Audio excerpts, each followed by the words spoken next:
வணக்கம். நீங்கள் இணைந்திருப்பது உதயன் டிஜிட்டல் வலையொலியின் பிரதான செய்திகளுடன். செய்தி தொகுப்பு உதயன் டிஜிட்டல் செய்தி பிரிவு. செய்திகளுடன் இணைந்திருக்கும் நான் லிஷா தரணீஸ்வரன். கொக்குவில் வியாபார நிலையத்தில் கடமையில் இருந்தவர் மீது வாள்வெட்டு தாக்குதல் நடத்தப்பட்டுள்ளது. இன்று அதிகாலை 2 மணியளவில் குறித்த வியாபார நிலையத்திற்குள் நுழைந்த இருவர் அங்கு கடமையில் இருந்தவர் மீது வாள்வெட்டு தாக்குதல் நடாத்திவிட்டு தப்பி சென்றுள்ளனர். இதன்போது வாள்வெட்டுக்கு இலக்காகியவரது விரல் துண்டாடப்பட்ட நிலையில் யாழ்ப்பாணம் போதனா மருத்துவமனையில் சிகிச்சை பெற்று வருவதுடன் போலீசார் சம்பவம் தொடர்பான விசாரணைகளை முன்னெடுத்து வருகின்றனர்.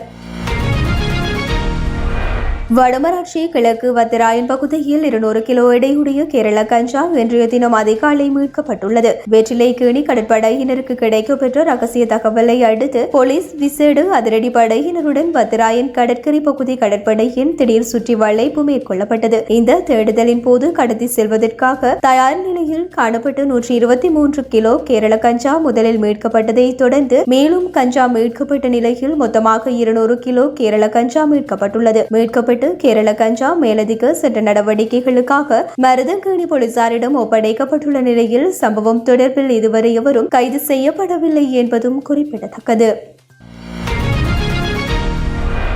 மதுபான விற்பனை நிலையத்திற்கு எதிராக நெடுந்தீவில் மக்கள் போராட்டம் ஒன்றை முன்னெடுத்துள்ளனர். நெடுந்தீவு பிரதேச செயலுக்கு முன்பாக இன்று காலை ஒன்று திரண்ட மக்கள் மதுபான சாலைக்கு எதிராக பல்வேறு வாசகங்கள் எழுதப்பட்ட பதாகைகளை தாங்கியவாறு கோஷங்களை எழுப்பி போராட்டத்தில் ஈடுபட்டனர். நெடுந்தீவு மதுபான விற்பனை நிலையத்திற்கு எதிராக அப்பகுதி மக்கள் தொடர்ச்சியாக பல்வேறு போராட்டங்களை முன்னெடுத்து வந்திருந்தனர். நெடுந்தீவில் வடக்கு மாகாண ஆளுநரின் பங்கேற்புடன் நடமாடும் சேவை நாளைய தினம் நடைபெறவுள்ள நிலையில் இன்று மீண்டும் போராட்டத்தில் ஈடுபட்டனர். இதன்போது குடியை விடு, பிள்ளைகளை படிக்க விடு, அரசியல் பேசவில்லை, ஆதங்கம் பேசுகின்றது, போதையை ஒழிப்போம், அதிகாரிகள் இதற்கு நடவடிக்கை எடுக்க வேண்டும், வேணாம் வேணாம், சாவு வேணாம், எமது குடும்ப விளக்கை அணைத்து விடாதே உள்ளிட்ட பல்வேறு வசனங்கள் எழுதப்பட்ட பதாகைகளை தாங்கியவாறு போராட்டத்தை முன்னெடுத்தனர்.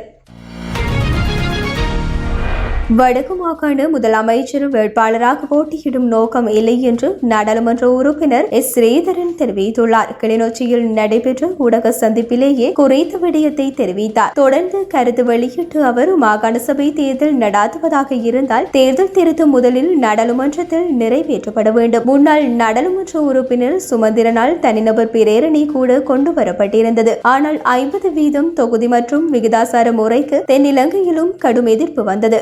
நாங்களும் அதற்கு எதிர்ப்பு. இவ்வாறான இழுபறையில் மாகாண சபை தேர்தல் உள்ளது. இவ்வாறானதொரு சூழ்நிலையில் மாகாண சபை தேர்தல் நடந்தால் முதலமைச்சர் வேட்பாளராக நிற்பதற்கு தயாரில்லை. கட்சி வழக்கில் உள்ளது. கட்சியில் உள்ளவர்களே வழக்கினை தாக்கல் செய்திருக்கின்றனர். தாயினை நீதிமன்றத்தில் வைத்துக் கொண்டு தாயிடம் உணவு கேட்பது போலுள்ளது. பால் அருந்து போகின்றோம் என்று சொல்வது இன விடுதலைக்கான அரசியல் அல்ல. நாங்கள் செய்வது பதவிகளுக்கான அரசியல் அல்ல. இன விடுதலைக்கான அரசியல், பதவிகளுக்கு அரசியல் செய்வது தவிர்க்கப்பட வேண்டும். இவ்வாறான சூழல் இருக்கும் போது நான் முதலமைச்சர் வேட்பாளராக போட்டியிடும் எண்ணம் இல்லை என்றார். கனேமுள்ள சஞ்சீவவின் கொலை தொடர்பாக கொழும்பு புதுக்கடை நீதிவான் நீதிமன்ற வளாகத்தின் பாதுகாப்பு கேமரா காட்சிகள் அனைத்தும் போலீசாரால் கைப்பற்றப்பட்டுள்ளன. இக்காட்சிகள் கொழும்பு தலைமை நீதிவான் முன்னிலையில் நீதிமன்ற பதிவாளரால் போலீசாரிடம் ஒப்படைக்கப்பட்டன. கடந்த 19ஆம் திகதி காலை புதுக்கடை இலக்கம் 5 நீதிவான் நீதிமன்றத்தில் பாதாள உலக குழு உறுப்பினரான கனேமுள்ள சஞ்சீவ படுகொலை செய்யப்பட்ட நிலையில் கொழும்பு குற்றப்பிரிவின் வேண்டுகோளின் பேரில் விசாரணை குழுக்களுக்கு தொடர்புடைய பாதுகாப்பு காட்சிகளை வழங்குமாறு நீதிவான் உத்தரவிட்டார்.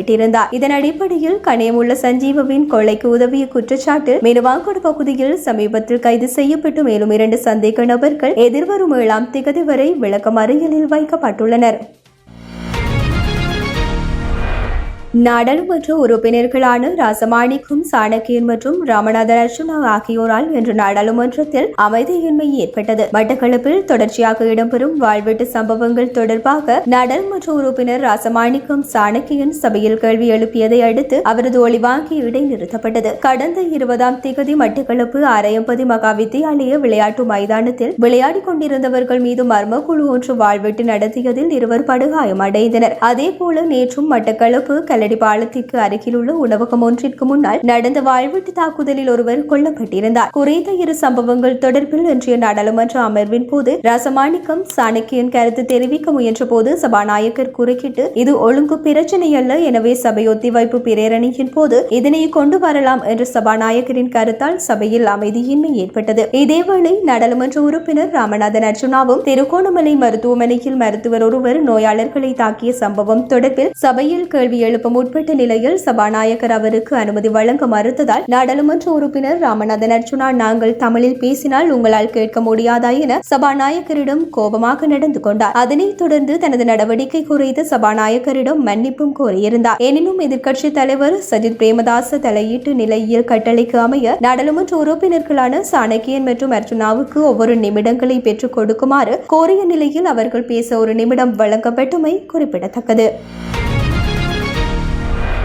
பாதாள உலக கும்பல் உறுப்பினர் கனேமுல்ல சஞ்சீவுவின் கொலை தொடர்பாக கைது செய்யப்பட்ட துப்பாக்கிதாரி கடந்த ஆண்டு டிசம்பரில் கந்தானையில் நடந்த துப்பாக்கிச் சூட்டில் ஈடுபட்ட துப்பாக்கிதாரி என அடையாளம் காணப்பட்டுள்ளார். 2024 டிசம்பர் 13ஆம் தேதியன்று சமிந்து பில்சான் பியோமாங்க கந்தானாராட்சி துப்பாக்கி சூடு நடத்திவிட்டு அப்பகுதியை விட்டு தப்பி சென்றதாக போலீசார் தெரிவித்தனர். விசாரணைகளில் வெளிநாட்டில் வசிக்கும் ஒரு ஒழுங்கமைக்கப்பட்ட குற்றவாளியின் வழிகாட்டலின் கீழ் இந்த துப்பாக்கிச் சூடு நடத்தப்பட்டது தெரிய வந்துள்ளது. கொழும்பு குற்றப்பிரிவு சந்தேக நபரை 90 நாள் தடுப்பு காவல் உத்தரவின் கீழ் விசாரித்த பின்னர் இந்த தகவல் வெளிச்சத்துக்கு வந்தது. இதேவேளை 27 வயதான குறித்த சந்தேக நபர் பிப்ரவரி மாதம் கொழும்பு நீதிமன்றத்திற்குள் இருந்தபோது ஒரு வழக்கறிஞராக மாறுவேடமிட்டு கனேமுல்ல சஞ்சீவ மீது துப்பாக்கிச்சூடு நடத்தியிருந்தமை குறிப்பிடத்தக்கது.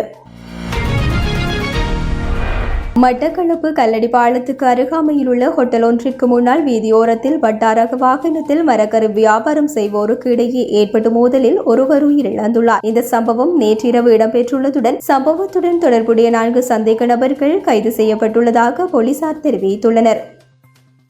வாழைச்சேனை பிரதேசத்தை சேர்ந்த ஒரு பிள்ளையின் தந்தையான 31 வயதுடைய டிலெக்சன் என்பவரை எவ்வாறு உயிரிழந்துள்ளார். சம்பவம் தொடர்பில் தெரிய வருகையில் மட்டக்களப்பு அரசடி பகுதிக்கும் கல்லடி பாலத்துக்கும் இடையில் உள்ள வீதியோரத்தில் வட்டாரக வாகனங்களில் மரக்கறிகளை கொண்டு வந்து வியாபாரிகள் வியாபாரத்தில் ஈடுபட்டு வருவது வழமை. இந்த நிலையில் சம்பவ தினமான நேற்று இரவு சுமார் 7 மணியளவில் சம்பவத்தில் உயிரிழந்தவரின் சகோதரரான வியாபாரி தனது வட்டாரக வாகனத்தை நிறுத்தி வியாபாரத்தில் ஈடுபட்டுக் கொண்டிருந்தார். அந்த வாகனத்துக்கு அருகாமையில் இன்னொரு வர்த்தகர் தனது வாகனத்தை நிறுத்தி வியாபாரம் செய்த நிலையில் இருவருக்கும் இடையே வர்த்தக போட்டி காரணமாக வாய்த்தர்க்கம் ஏற்பட்டுள்ளது. இதனை அடுத்து சம்பவத்தில் உயிரிழந்தவரின் சகோதரர் உயிரிழந்த அண்ணாவுக்கு கையடக்க தொலைபேசி ஊடாக அழைப்பு விடுத்து வரவழைத்தார். அவர் அங்கு வந்து சகோதரருடன் வாய்த்தர்க்கத்தில் ஈடுபட்ட வர்த்தகர் மீது தாக்குதல் மேற்கொண்டதை அடுத்து அங்கு இருவருக்கும் இடையே கைகலப்பு ஏற்பட்டது. இதனை அடுத்து அவர் மீது 4 பேர் கத்தி மற்றும் கூறிய ஆயுதங்களால் தாக்குதல் மேற்கொண்டுள்ளனர். இதில் படுகாயம் அடைந்த நிலையில் மட்டுப்போதனா மருத்துவமனை அவசர சிகிச்சை பிரிவில் சேர்க்கப்பட்ட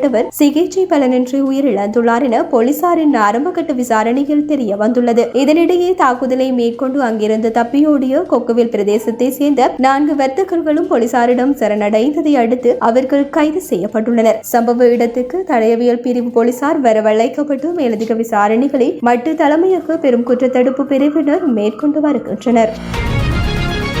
இத்துடன் உதயன் டிஜிட்டல் வலையொலியின் இரவு நேர பிரதான செய்திகள் நிறைவடைகின்றன. தொடர்ந்தும் நாளை காலை நேர பிரதான செய்திகளுடன் இணைந்திருங்கள். வணக்கம்.